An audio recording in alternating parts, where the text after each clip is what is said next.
Hey everybody, welcome back once again to another Rogue Apps, where today we're taking a look at Star Trek Multiverse. Yeah, it's the multiverse. You guys are familiar with that from Family Guy? Pretty much meaning that everything collides with everything at once. More or less. No, actually it means anything's possible because, well, let's face it, this is a cash grab. It's trying to capitalize on every Star Trek franchise to ever exist. Not that that's a bad thing. I mean, it's kind of cool. But, yeah. So you can see our Federation craft that has been issued to us. Kind of unique. A, different looking beast, for certain. I mean, I've never seen anything like it myself. Now, I have been deeply involved in this series ever since I can remember. It's always been one of those things that, you know, I come back to time and time again. Star Trek is. And, you know, I just think it's because it's the original, you know, boldly going sci-fi show, you know. So, yeah, just because there's not one on TV today, it doesn't mean that it doesn't still play a huge part in pretty much all the sci-fi we actually see on television now, even though the newer films are not the greatest. But yeah, so with that being said, let's go ahead and try to jump on into this game, shall we? So we have our daily missions. That's where you can collect just random Federation credits and other stuff that will appear on a daily basis. We can manage our crew, which for the time being, I think we have Janeway, Worf, Picard, Spock, and Kirk all on our team, though don't hold me to that, because it's kind of like, wait, you know, what? Yeah, so we have Q here, who tells us that we can engage with a Romulan warbird, which we will possibly do here in a second, because that is really the only thing that I can think of doing right now. The time portal, which essentially is a store. I guess that makes sense. I mean, you have to be pulling these guys from somewhere, right? Whether it's Wesley Crusher or Captain Janeway. They all have to come from some time, right? Or Benjamin Sisko. Yeah. So, let's go ahead and try to do a little bit of battling.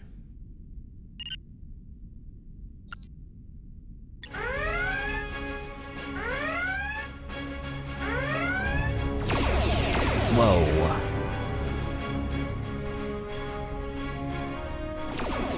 So, Kirk.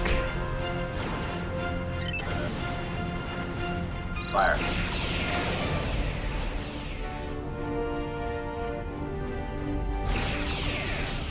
Spock can do a logistical stand. Remove cloak from an enemy ship. Okay. Sound alarm. Worf, what is your ability, my good sir? Deal 50% damage? Well, hell yeah. Launching torpedoes. See ya, sucker. Success! We have survived an epic battle against a fleet of Romulan warbirds. While the Romulans have retreated for now, there are still many questions and starships of the past remaining.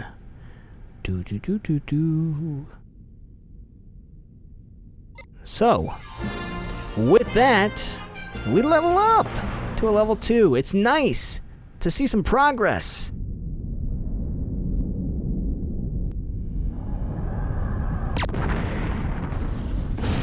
And now history has been destroyed. Thanks a lot, Romulans. Yeah, boogers. The Romulans just destroyed my ship! My entire crew lost, except for me and Commander Spock. Just what the hell's going on here? Where are we? When are we? Relax, Captain. You and your crew from that moment are still lost in time. Yes, they are still lost in time, because time is a never-ending strand that we can just go back to and touch with a mere flick and suddenly you are there. Confused? Meet me in the Alpha Sentry system. In the SETI Alpha system. Man. Sometimes, Q, you and your words, you know? And you'll see that this is no anomaly. It's a temporal crisis. Oh God, no! No! Okay, so, for those who don't realize why I'm crying, when I actually first logged into this game, and granted, this is a soft launch, so you gotta go easy on it, as they're working out the bugs and everything, but when I first logged in, it was just this, and there was no buttons, there was no screen, it was just this grid with, like, wavy lines making you sick, and I'm like, what the hell is this? But apparently it's this anomaly that we can't see out in the middle of the vast reaches of space. So yeah. Here we have a map, and it shows all the different factions, the Klingons, the Federation, and everyone, so forth. So, righto. What should we do now? Daily missions. Compete in a space battle.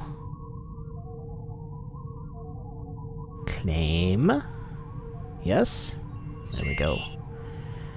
Level up a crew member. We haven't done that yet. Purchase a monthly card. Claim dilithium every day. Can we get that for free, or are they telling us that every day we should spend $5? I hope it's not the latter, because that would be a little excessive for a freemium game. I mean, let's face it, you know, this is 2016. Shouldn't we have the freemium model down? Like, let's be honest. You can compete, okay? If you're willing to put the time into a freemium game, you can compete and advance at a steady pace. Or you can skip ahead by doing premium purchases. That is the entire basis of freemium gaming. And yet, there are so many people that screw that up. If this is another case of that, I am just going to lose my crap, you know? So let's hope that that's not the case, because I really want to like this game, you know? So we're back here at the old ship. What's this? Okay, build and change ships. Contact support. Yes, contact support. Why are you asking for $5 every day? Well, because we need to make money. That's how the galaxy is run.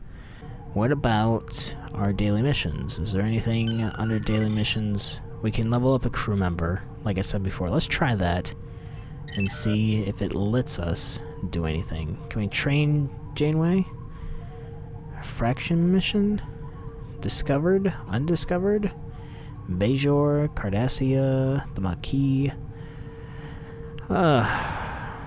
Lots of different... Section 31. I love that Section 31's in there. That's hilarious. And the Dominion's in there too. That's awesome. I like that. Okay, so there's a lot of promise here. I'll give that. Can we visit any systems, maybe? Possibly? Can we go home to Earth? Mars, Saturn, Earth. Let's go to Earth first. I don't think it's going to penalize us if we just keep traveling around. Unless it does, and it says you're out of dilithium or something. That would blow. But it would be true, and it would be staying with the ideas of the show, right? So yeah. We discovered a new faction, Earth, home of the big old white... I know that is the Earth outpost, but still, it's very white. I don't think that's quite how it's represented in the show. Just saying. So look at that big blue marble that you see like 3 times in all the Star Trek shows ever. I mean, seriously, how many times do you see Earth in Star Trek? Not very many. So it's kind of refreshing to always like come here and just visit, look at random outposts that are surrounded. Can we see the moon? Is the moon even here? Maybe it's on the other side of the world. Oh no, there it is. There's the moon. the moon. Let's go ahead and try to figure out exactly where we are supposed to be going. Alpha Centauri. There it is. There you are. You big wonderful area. Holy hell. That looks like a it looks like an egg, to be quite frank. And not the kind of egg that you cook with either. And onward to arrive at another egg. I mean, I do see the appeal in the game. I mean, it does look visually spectacular, you know? I mean, I'm not trying to just like make up excuses for why we can't do the missions or whatnot, but at least we have a good idea of the travel system and how that's going to be represented in the game. And honestly, that's kind of more or less what I was looking for. Like maybe a good battle, you know, to give you an idea of how the gameplay was going to be represented. And then kind of, you know, the travel system and everything. So that's really cool. We can go to Genesis. You guys remember Genesis? Yeah? Star Trek 2? It's still here! It's still here. How? I thought it was blown up.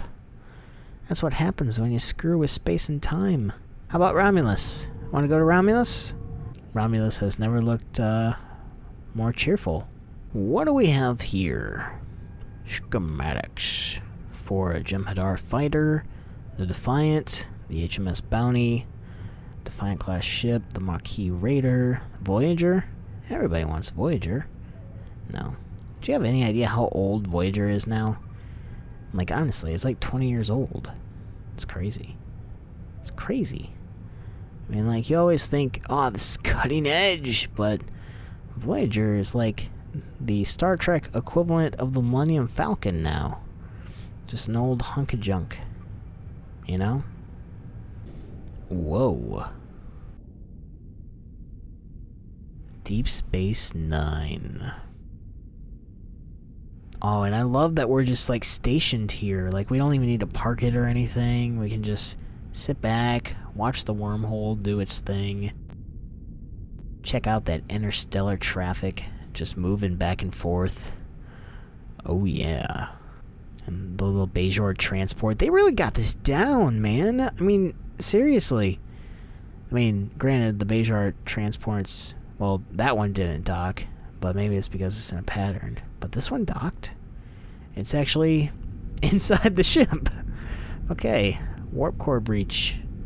Probably should have happened just then. But, yeah, we're good. So, well, I think that is probably all for today. Granted, like I said before, this is in soft launch, so I'm not too surprised that we weren't able to find too many missions to actually do battle with things or anything like that. But yeah, you know, I mean, it's gonna come along, and right now the really good thing to see is just how on track they are for developing this game. Actually getting my hands on it, feeling it out, because I was a little worried that this was going to become just the next, you know, the next Star Trek Trexels, which, yeah, so we will see how this progresses along. So, thanks for watching, everybody, and definitely going to keep on top of this, and we will see you guys next time. Bye.